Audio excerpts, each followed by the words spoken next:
ಸನ್ಮಾನ್ಯ ವಿಜಯ್ ಸಿಂಗ್ ಸಾಹೇಬರ 54ನೇ ಹುಟ್ಟುಹಬ್ಬದ ಪ್ರಯುಕ್ತ ನಾವು ಅವರಿಗೆ ಈ ಸಂದರ್ಭದಲ್ಲಿ ಶುಭ ಕೋರುತ್ತೇನೆ.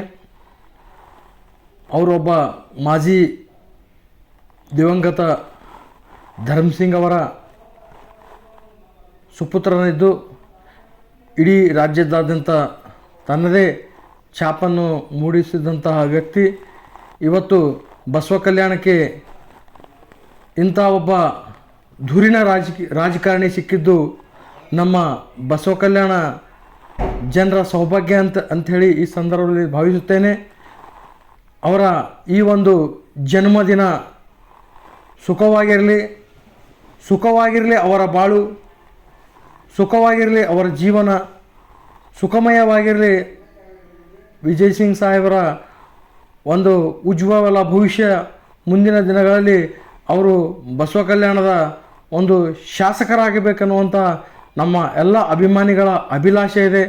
ಅದಕ್ಕೆ ಪೂರಕವಾಗಿ ಅವರು ಕೂಡ ಬಸವ ಕಲ್ಯಾಣಕ್ಕೆ ಬಹಳ ಸಮಯ ಕೊಟ್ಟು ಬಸವ ಕಲ್ಯಾಣದ ಅಭಿವೃದ್ಧಿಯ ಒಂದು ಹರಿಕಾರರಾಗಿ ಎಲ್ಲ ಕೆಲಸ ಕಾರ್ಯಗಳನ್ನು ಸರ್ಕಾರದಿಂದ ಒಂದು ಸವಲತ್ತುಗಳನ್ನು ಜನಸಾಮಾನ್ಯರಿಗೆ ಮುಟ್ಟಿಸುವಂಥ ಕೆಲಸವನ್ನು ಸನ್ಮಾನ್ಯ ವಿಜಯ್ ಸಿಂಗ್ ಸಾಹೇಬರು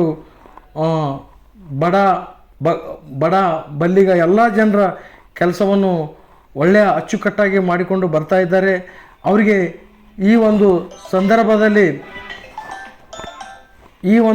ಸಂದರ್ಭದಲ್ಲಿ ದೇವರು ಅವರಿಗೆ ಆಯುಷು, ಆರೋಗ್ಯ, ಅಧಿಕಾರ ಮತ್ತು ಒಂದು ಜನರ ಸೇವೆ ಮಾಡುವಂಥ ಒಂದು ಎಲ್ಲ ಸೇವೆಯನ್ನು ಕಲ್ಪಿಸಲಿ ಅಂತೇಳಿ ಈ ಸಂದರ್ಭದಲ್ಲಿ ನಾನು ದೇವರಲ್ಲಿ ಪ್ರಾರ್ಥಿಸುತ್ತಾ ಇನ್ನೊಂದು ಸಲ ಸನ್ಮಾನ್ಯ ವಿಜಯ್ ಸಿಂಗ್ ಸಾಹೇಬರಿಗೆ 54ನೇ ಹುಟ್ಟುಹಬ್ಬದ ಹಾರ್ದಿಕ ಶುಭಾಶಯಗಳು.